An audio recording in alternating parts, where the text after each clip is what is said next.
The story begins on a night where millions of dollars, years of strategic planning, and one controversial royal couple crashed headfirst into the iron gates of Hollywood reality. It was a celebration thrown by the ultimate social gatekeeper, Kris Jenner, marking her milestone 70th birthday. The location alone screamed exclusivity, a sprawling private Beverly Hills estate. The theme was James Bond, setting the stage for a night of calculated glamour and dangerous secrets. The guest list was a staggering roster of power and fame. Oprah Winfrey, Mariah Carey, Bill Gates, Tyler Perry, Vin Diesel, and Mark Zuckerberg were all in attendance. For one specific couple, Prince Harry and Meghan Markle, securing an invitation to this apex event was more than just a social outing. It was confirmation that their risky relocation to California had paid off. They were mingling with the world's elite, solidifying their position as true Hollywood power players. But the night was a chaotic mess, a bizarre juxtaposition of opulence and disorder.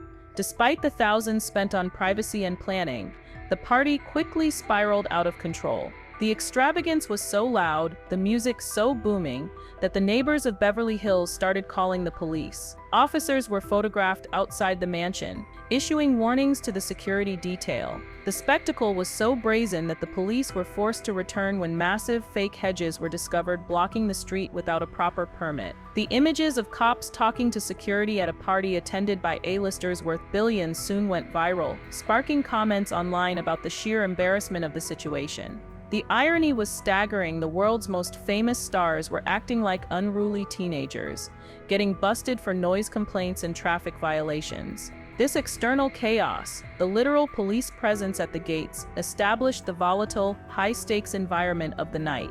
It proved that in the chaotic, transactional world of California celebrity, even the biggest names cannot escape scrutiny. But the disturbances happening outside the mansion in the street were nothing compared to the icy, silent tension that was about to unfold inside the party. The real crisis involved a royal, a pop legend, and a confrontation that would send a brutal, career-defining message about the Duchess of Sussex's true shaky standing in Hollywood. The atmosphere was thick with performance and expectation. Harry and Meghan had dressed the part, walked the walk, yet the reception they received that night, far from the flashbulbs, would expose a vulnerability they have desperately tried to conceal since leaving their royal duties. The question was not about noise, but about value. Were they truly A-list, or merely controversial guests who could be instantly dismissed when the cameras stopped rolling?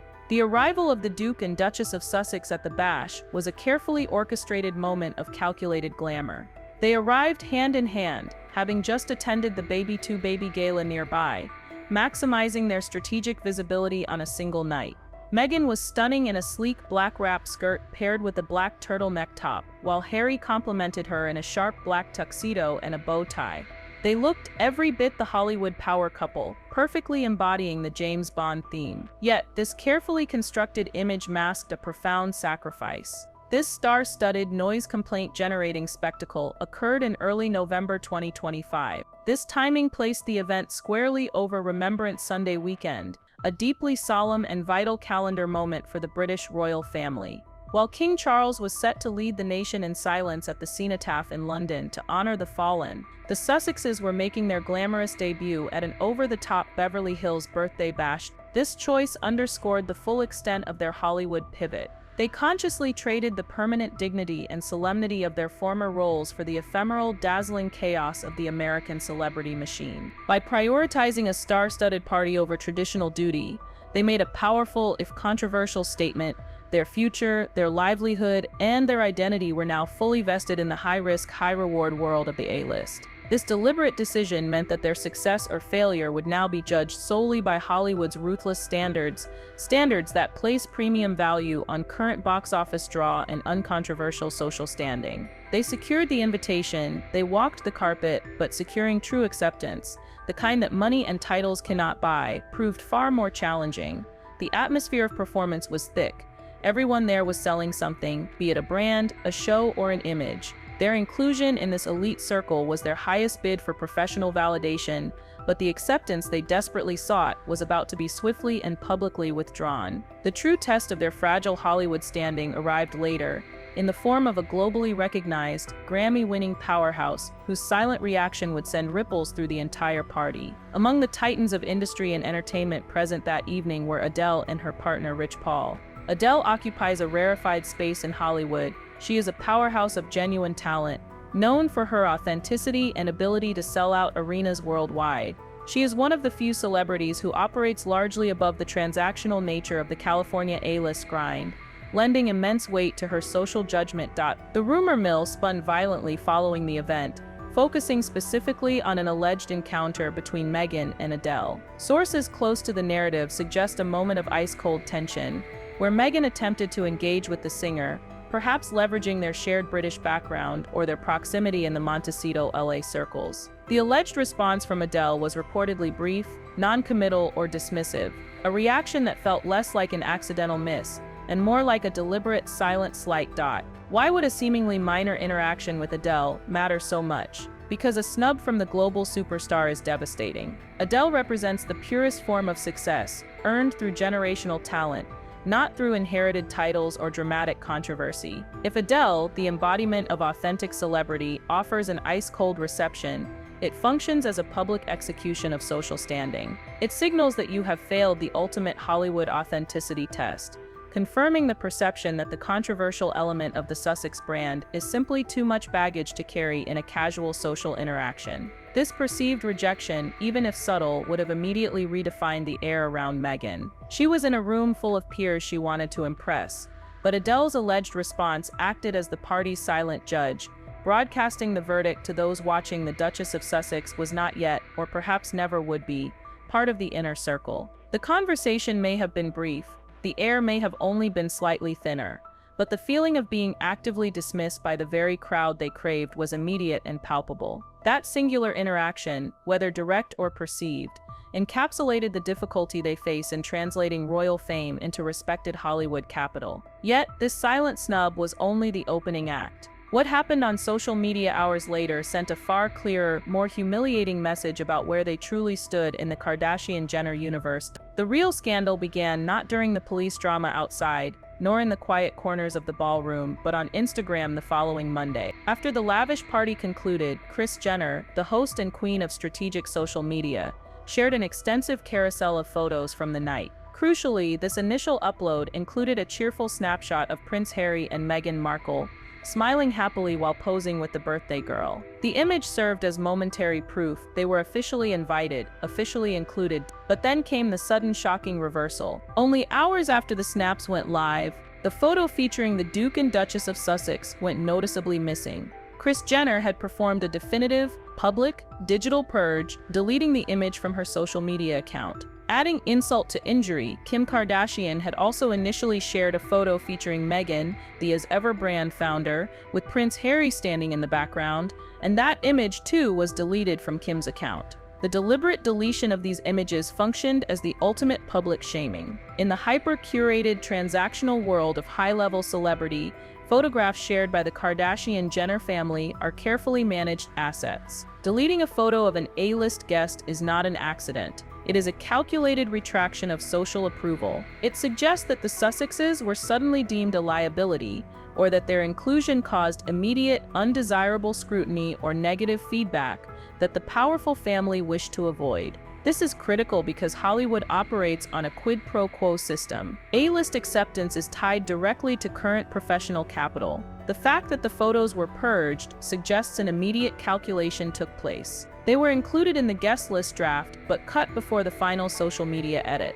The deletion serves as powerful evidence that their current brand value, the attention and controversy they bring, was perceived as lower than the cost of the potential backlash their inclusion might generate.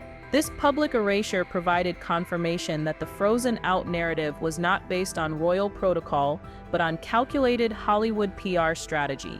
They were no longer seen as high-value guests, but rather as problematic or complicated figures whose association was best severed quickly. To understand the vicious reasoning behind this digital snub, one must examine the fragility of the Duchess's newest business empire and the quiet rejections she had already begun to face. The public social snub at the Jenner party and the subsequent digital erasing perfectly mirror the professional struggles that have plagued the Duchess's entrepreneurial ventures. In 2024, Meghan first launched her lifestyle brand, American Riviera Orchard, only to face immediate turbulence. By early 2025, the business was forced to rebrand, taking on the new name as Ever. This pivot was framed as an intentional shift to avoid geographic limitations, but reports suggested the necessity was due to significant legal hurdles and trademark difficulties with the original name. This instability at the core of her new enterprise set a precarious foundation for her social networking efforts. To establish her brand's legitimacy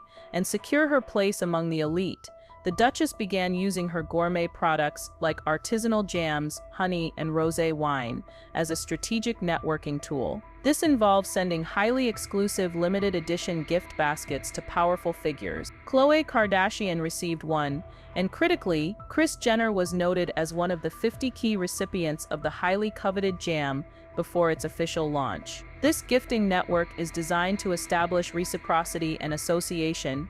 By accepting the gift, the A-lister validates the brand. It is within this context of strategic gifting that the explosive rumor regarding Adele emerged. While the research confirms that Meghan's product exchanges are a real mechanism, with entrepreneur Akilah Relaford-Gould even sending a reciprocal basket back to Meghan, speculation ran rampant that Adele was one of the recipients who allegedly rejected or subtly returned the gifted as Ever product. A returned or ignored product is the ultimate peer-level business snub. It is a silent yet devastating critique that suggests, I don't need your product, nor do I want the implied association that comes with accepting it. For a brand still fighting for credibility after a forced rebrand and facing intense scrutiny, an implied rejection by a cultural giant like Adele would confirm a deeper structural problem.